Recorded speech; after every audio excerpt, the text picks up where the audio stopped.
It's Nolan. Now, before we get started, make sure y'all hitting that like button. Make sure y'all sharing it on your respective platforms. Let somebody know what we're doing today. Now, let's get into the show. The academy pulling strategy, still in my steed. Ain't no flattery, fuck your salary, bitch, I'm a king. They can't rattle me, sit to shatter me, killing my dreams. Them bitches couldn't even straddle me, I'm the supreme god, like living alright, you niggas alright. Diamond in the rough compared to months and nights, I do this for them Garvey eyes. Swiss Army knife, I do it all, boy. Know some people watching me only want me to fall, boy. But I'm a Booker T, Nolan, a southern beast, flow as deep as a submarine. Haters clocking and count streams. I used to work inside a kitchen, dog, you think I'm tripping? Imagine using your opinions just to make a living. Mix it with my educated expertise, yes indeed. Niggas that win say I'm next, trying to get next to me. My homies used to rock a vest inside them SUVs. From sous chef to sharing recipes. My nigga plotting on the mill, I give them something to feel, yeah. My foundation is strong enough I could build her. Groundbreaking the promise to keep it trill, nigga. Everything that I want, I'm bound to fulfill. Ayy, plotting on the mill, I give them something to feel, yeah. My foundation is strong enough I could build her. Groundbreaking the promise to keep it trill, nigga. Everything that I want, I'm bound to fulfill. Ayy. What's going on, beautiful people? It's the kid J Nolan here. Welcome back to another episode of Inside the Industry, your number one source for music, entertainment, commentary, and breakdowns. Hope everybody's doing well out there this Wednesday evening. That song right there, man, it's called Plotting on the Mill. It's unreleased, but it's a record that I'm probably just going to put out as a loosey for those of y'all that fuck with it, if you fuck with it. But yeah, as I've been telling y'all for the last few videos, I am currently in the lead with the Global Citizen Fest to perform. I did a little bit more digging to see like how this thing is going to play out. It looks like tomorrow the first round of voting will end. Whoever moves on to the next round, I believe, is going to be the top 16 or 15 or something like that. So voting is going to continue for this for, I would estimate, for the next month or two. I'm not saying that I want y'all to vote daily, but it is free to vote daily. You know what I mean? If you so choose to, the link will remain in my description for every video moving forward, because I really do want to get this opportunity. Not only is this an opportunity for a performance at the Global Citizen Festival, but this is also an opportunity for 50 racks, which would be an amazing help for my household with my family. We're in our, my son's about to turn 2 in just a few months. So yeah, man, shit is very, very, very important over here. Not to say that I'm a not be able to do what I need to if I don't, but I'm saying it's super important. It's a lot on the line. And whoever wins will also get a feature on Rolling Stone. So that's like 3 major opportunities: 50 racks, perform at the Global Citizen Fest, and get a feature in Rolling Stone. So yeah, support your boy, man. But now let's get into the video. In this video, we're going to be talking about the DJ that don't spin. I don't know how this kind of flew under the radar. It's been out for a couple weeks of him going on the DJ that used to spin platform, Vlad, and they had a conversation about Drake and his lawsuit with UMG, in which it seems that the DJ that don't spin is not all that confident that he's gonna win. I find this to be very interesting because with everything that we've seen from Mr. No Spin over the past 12 months or more, and really just the last few years of his existence, he's really been hanging from that one random string of ball hair on Drake's scrotum. And I find it very interesting that for this subject, he actually kind of let go a little bit. It's very interesting, to say the least. In this interview, he says that he really doesn't like how Drake is presenting it. He says that he doesn't really believe that there's going to be a settlement, which I don't believe. If you've been paying attention to the paperwork, nobody's talking about such a thing. But that fan base over there, that's one of the lofty ideas that they've been holding on to for the past 7 months or so, is that it's going to break down. Something is going to happen in litigation, and UMG is going to be forced to give Drake $700 million or more and break him off something proper for all of his grievances, right? Even the DJ that don't spin says he don't believe that's going to happen. Okay? He also says he doesn't like the fact that although the fans feel that Drake is doing this for the artists or trying to do this for the future of music and to make the industry more artist friendly and more of a utopian experience for the artists, he says this dude is just coming out here pointing the finger at UMG. He's not even galvanizing artists. He's not even like he's not even trying to fool people that he's doing it for the people. You know what I'm saying? Which he also believes is a misstep by Drake. You know what I'm saying? So it's very interesting. I don't like this nigga. I don't fuck with this nigga. But it looks like the broken clock is right at least once.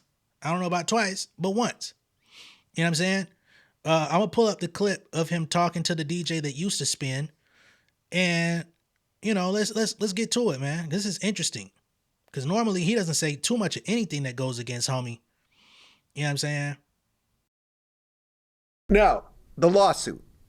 There was a rumor that Universal was going to settle for $250 million. I don't know if that was true. I don't know why they made that up. Yeah, that's a makeup. Yeah. That's a makeup situation. So, and look, Ye was praising Drake. Oh, Drake is going to change the music industry for everybody. And other people are like, oh, yeah, now we're actually behind this lawsuit and so forth. Do you think this lawsuit will actually accomplish what Drake is setting out to do? Do you think there'll be a significant settlement or will it ultimately be thrown out after years and years in court? I rock with Drake, and but I don't like how this lawsuit is presented at all.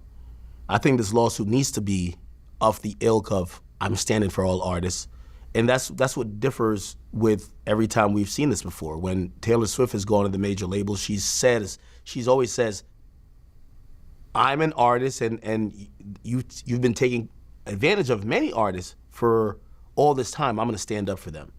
We need more payments from royalties on streaming. She's made it very clear, very transparent. I'm standing up as the biggest artist for all the artists, even Jay-Z. And I think Jay-Z's a slimy motherfucker, but still. Jay-Z, even when he was trying to do eventually the slimy thing of sell title, but when he was fighting for titles, survival in the streaming game, his idea was artists should get paid more. And these other places pay artists like shit. Come together with me. Let's try to do this together. And people bought in. This lawsuit with Drake is really about Kendrick. Fans are trying to make it like it's about all artists. It's really about Kendrick. It's really about Drake that song. Haven't said nothing that it's all about all artists. It seems like he's just saying, nigga, I'm suing them. Yeah. Which, that hurts him, I think. Now check that out. You know what I'm saying? Because the videos that circulate from his platform, he don't really say stuff like this.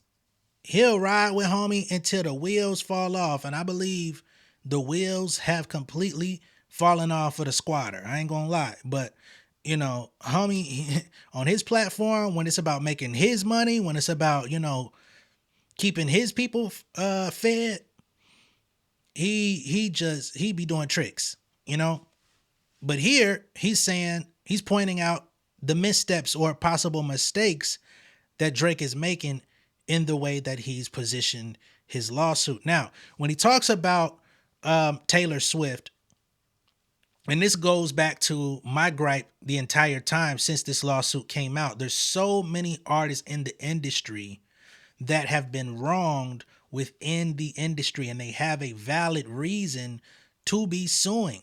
You know what I'm saying?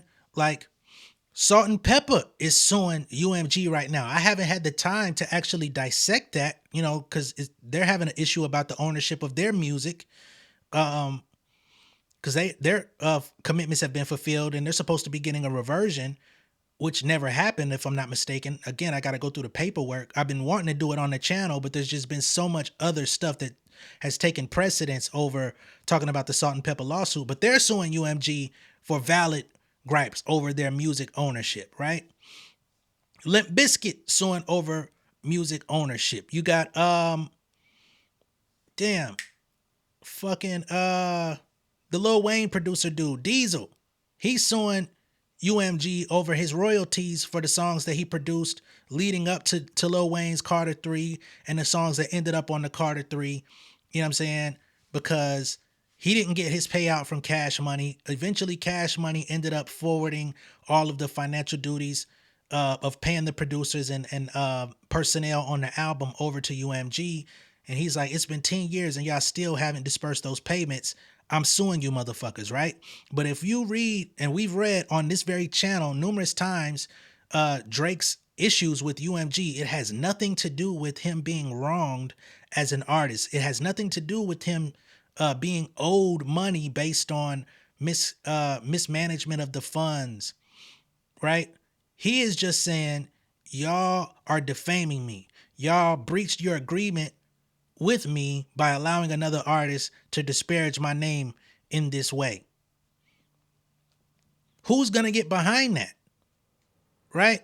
Even in the world of defamation, there's so many other defamation claims out there that hold way more weight than Drake's. Whether you like Drake or not, this is a frivolous claim. Now, I'm not saying that being called a PDF is something that people want to wear on their jacket. Absolutely not. But if you look at the general consensus of the world, if you go outside of the internet and the YouTube and the Twitters, most people are not treating Drake as if he is a real life PDF.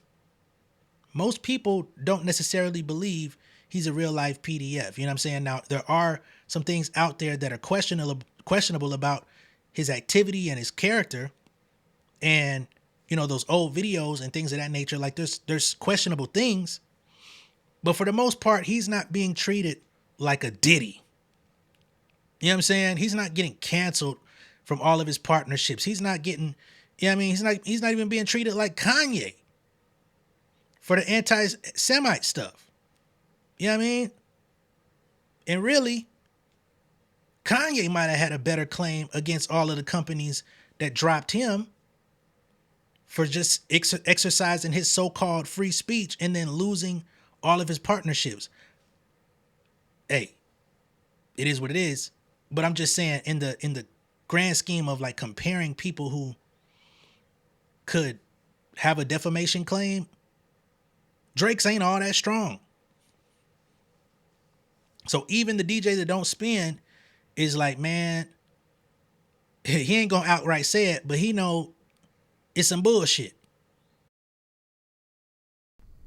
It hurts him because why the fuck would we really support it? Other than say, me, I'm a fan of yours and I want you to win. But this doesn't seem like it's gonna have a ripple effect. And he hasn't positioned it as such. And this is where I always wonder about like how his team structures stuff. Because when you choose to do a lawsuit like this, you should have like a PR initiative to get everybody on your side. And I don't think Drake has done that. And I don't like that. So to answer the other question, how do I think it's gonna end? This shit's gonna get dragged out and it's gonna end with a new deal and a big record from Drake. Okay? You see, fans are really intrigued thinking that the Ponzi scheme is gonna get blown up, like it's gonna be over. No, like, you know, it's the music industry is a music industry. Nothing topples it and nothing will change it. You get what I'm saying? There's a few monopolies that exist, but definitely within the entertainment world, you'll never be able to topple. Number one is the major label systems, right? They own the DSPs. They have significant stock in radio advertisement. They are the backbone of every ancillary. Wait, hold on. Universal doesn't own Spotify. Yes, they do. They might have a piece. Yep. It's a public company. That's the point. But how did they get a piece? We could all get a piece. No. They have a bigger piece? It's not about just having ownership. The deal that was done, like let's not be dense here. They got a part of Spotify in a deal for licensing. So they have some influence, right? Hey, you need our catalog. Universal Music Group owns a minority stake in Spotify. Yes, but it's not about owning it like 3.27%. It's not about the I know in the percentage. grand scheme of things, that's a big chunk because it's a big It's public about the company right now. influence. It's about the influence. 3%. It's about the influence. 3%. It's Vlad. You're arguing. Not. It's not about how much they own. It's about the influence. The major labels own 85% of streamed music. Their catalogs is 85%. It has to be licensed. These streaming services, you could have the best technology. You need the catalog. No, you're right. If UMG says we're pulling all our music, we're taking it all down, Spotify would be in shambles. You got to play ball. Put it like this. And this is what I'm saying. Fuck the percentage. This is why recently, UMG in their call, they've been putting pressure on, even Spotify to create new revenue. Because Spotify done told them, we're not getting no new signups. We're not seeing the growth we used to see. So you know what they said? Well, we're the music industry. We need more money for the fucking music. You know what they said they're gonna do? Find other ways to tax the people that's there. We're gonna give different tiers. We're gonna try to see if we could, so again, if you think that UMG got like a hands-off relationship with Spotify, they're together. Spotify needs music. UMG got the biggest catalog. You think they don't got, if they nudge them motherfuckers gonna move. That's how it works. I mean, look, when Universal responded to Drake and said, be careful what you wish for, after wanting to see all the back end stuff and so forth, are they basically saying, listen, everyone is juking their numbers, and if you want to go and expose this, we'll see that your numbers were faked as well and so forth? I mean, is that kind of what it implies? Yeah, I think. Yeah. So it's not like they were just boosting Kendrick and they've never boosted Drake. No, if you really ask me, I think what they're trying to say is that, number one, we ain't do nothing. And if you ever see how major labels work, these days a major label will outsource half of what they're doing. Huh. Okay? So sometimes bullshit will be done. There are bullshit that gets done. They didn't do it themselves. They go through consultants. I'm a consultant for many labels, right? Now I might consult and say, hey, hire these guys here. These guys here know how to promote music. These guys are botting. These guys are doing all type of fuck shit. Universal don't know that. They cut the check. All right, Act, you take that. You take that. Job done. They look at the charts or the numbers that come in. 3 weeks later, okay, job done. We ain't do nothing wrong. But is it there? Yes. So they have that plausible deniability. And what I believe what they're saying to Drake when they said, be careful what you wish for, I always said that to Nicki too. Like Nicki used to be like, oh, these other people, they're like buying numbers, payola, this and third. And I'm like, you know you're one of the golden girls for Republic, right?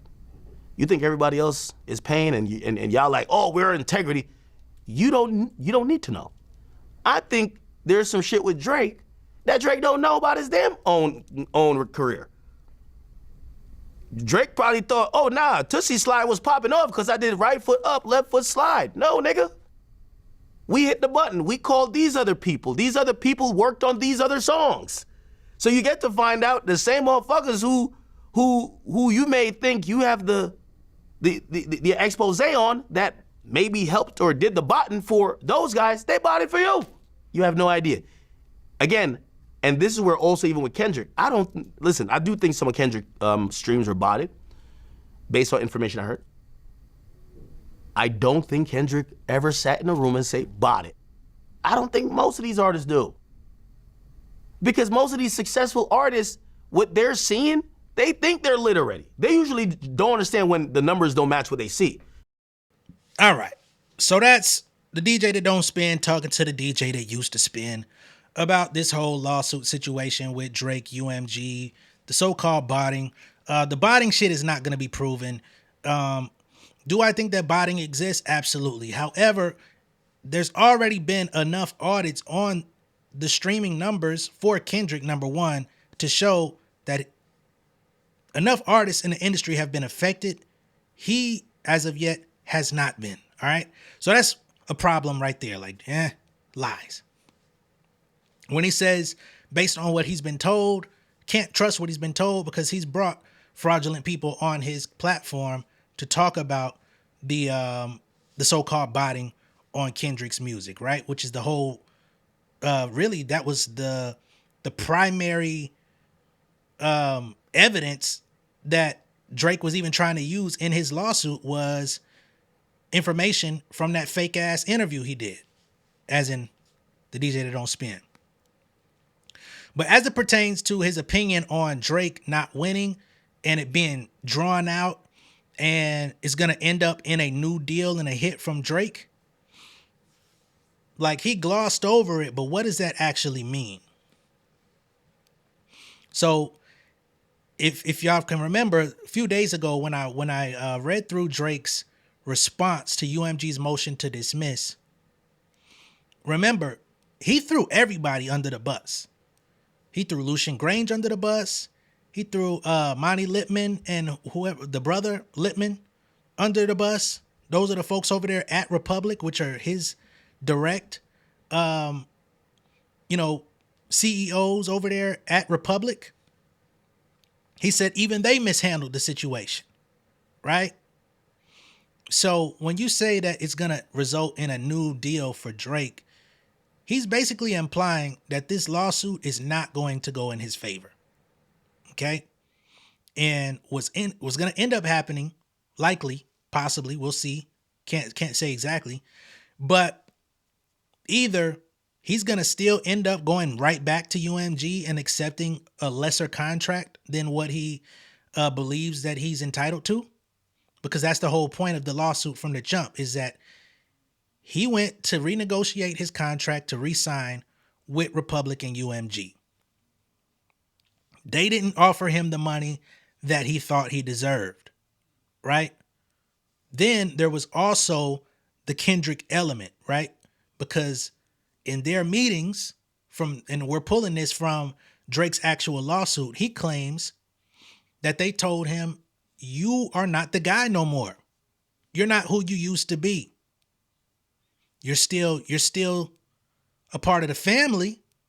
We want to still do a deal with you. We're going to give you a good amount of money. But what you're asking for, we cannot do. You are going backwards. The tide is changing. And although you have been the number one guy, Kendrick Lamar has knocked you off your square. He is the it guy right now. We cannot give you what you're asking for. So Drake says, all right, y'all don't want to pay me what I'm asking for. Y'all are promoting this song that I believe is defaming me. I've reached out to y'all numerous times through personal email and through my legal team to say that song needs to either A, be censored, or B, be taken down from platforms, and C, demonetized in terms of y'all need to stop pouring money into it, which all of those requests were basically pissed on. So the options on the table are that he's either going to accept a lesser deal from UMG, Republic, get back in the studio, make some music, drop it for his fans, because the rest of the hip hop consensus doesn't give a fuck, but his fans are going to be delighted, and move forward with life. Or ultimately he's going to have to pay the legal fees and whatever the fuck comes out from this UMG shit if it goes all the way. And then he's going to have to try to go get a new deal, which most likely would be through Santa Ana, who already has OVO over there at, what is it, Sony? Or Warner. Warner is where Santa Ana is. Or am I tripping? Hold on.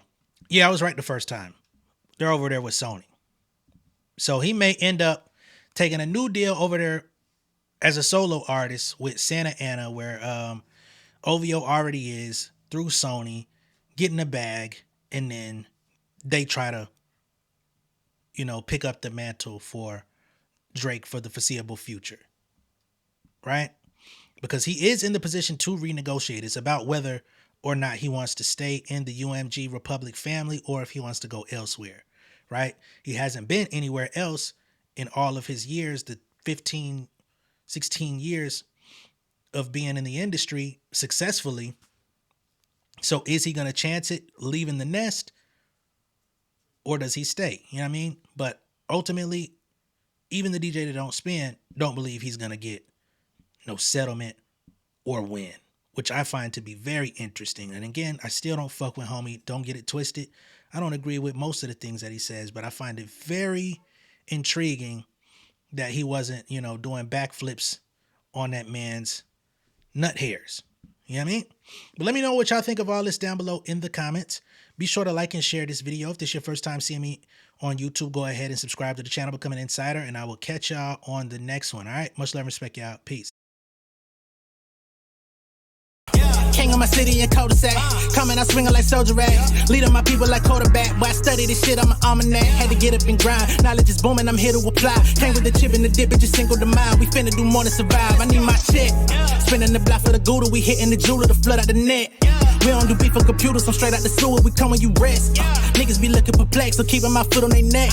No map, I trust my gut for the quest. But drama, I'm fully abreast. I was ready for years and they doubted me. All of a sudden they tell me they proud of me. I've been dropping these haters like calories. Cross them out, I came back with some boundaries. Stand for my honor, but you run no corner. Packing the stick with a drummer. Wanna catch my bad, won't fumble. I done came too far to be humble.